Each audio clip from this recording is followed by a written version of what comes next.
June 21 അന്താരാഷ്ട്ര യോഗാ ദിനമായി ആചരിക്കുന്നു. ഒരു വ്യക്തിയുടെ ആന്തരിക ശക്തിയെ സമതുലിതമായ രീതിയിൽ വികസിപ്പിക്കുവാനോ മെച്ചപ്പെടുത്തുവാനോ ഉള്ള പരിശീലനമാണ് യോഗ.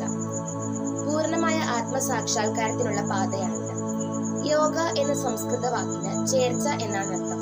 അതിനാൽ ജീവാത്മാവും പരമാത്മാവും തമ്മിലുള്ള ചേർച്ച എന്ന് യോഗയെ നിർവചിക്കാം. മനസ്സിന്റെ ചാഞ്ചല്യങ്ങളെ നിയന്ത്രിക്കലാണ് യോഗ എന്ന് പതഞ്ജലി മഹർഷി പറയുന്നു. എന്താണ് യോഗ? മനുഷ്യൻ തന്റെ മനസ്സിനെയും ശരീരത്തെയും ആത്മാവിനെയും ഒരുമിച്ച് കൊണ്ടുവരാൻ ശ്രമിക്കുന്ന ഒരു പ്രക്രിയയാണ് യോഗ. യോഗ എന്നത് ഒരു സംസ്കൃത പദമാണ്, അതായത് കണ്ടുമുട്ടുക അല്ലെങ്കിൽ ഒന്നിക്കുക. അഷ്ടാംഗ യോഗ പതഞ്ജലിയുടെ യോഗ സൂത്രങ്ങളിലുള്ള ഒരു പ്രധാനപ്പെട്ട യോഗയാണ് അഷ്ടാംഗ യോഗ.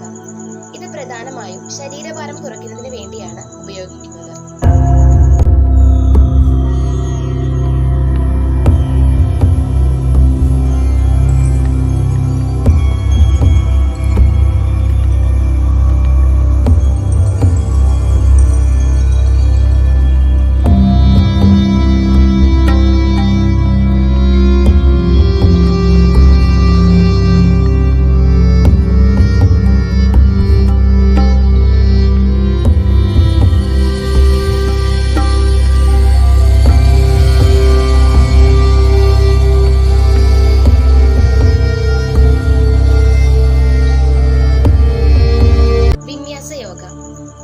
ഫ്ലോ യോഗ എന്നും അറിയപ്പെടുന്നുണ്ട്.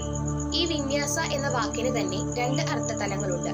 വി എന്നാൽ വ്യത്യാസം എന്നും ന്യാസ എന്നാൽ വിത്തിൻ പ്രിസ്ക്രൈബ്ഡ് ലിമിറ്റഡ് എന്നാണ് അർത്ഥം. ഇത് പ്രധാനമായും ബ്രീത്തിങ് ടെക്നിക്സും അതിനൊപ്പം മൂവ്മെന്റ്സും ചേർത്ത് വരുന്നതാണ്.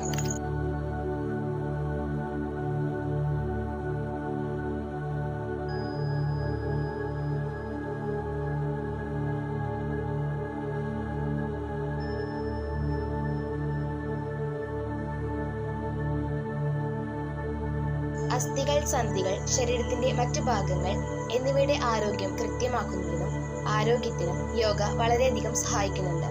രക്തസംക്രമണം മെച്ചപ്പെടുത്തുന്നതിനോടൊപ്പം തന്നെ മെയ്വഴക്കവും വർദ്ധിപ്പിക്കാൻ യോഗ നിങ്ങളെ സഹായിക്കുന്നു. ശരീരത്തിന്റെ ആന്തരിക അവയവങ്ങൾക്ക് വരെ ഗുണം നൽകുന്നതാണ് ഓരോ യോഗാസനങ്ങളും.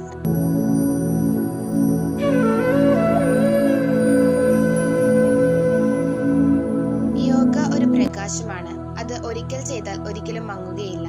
അന്താരാഷ്ട്ര യോഗ ദിനാശംസകൾ.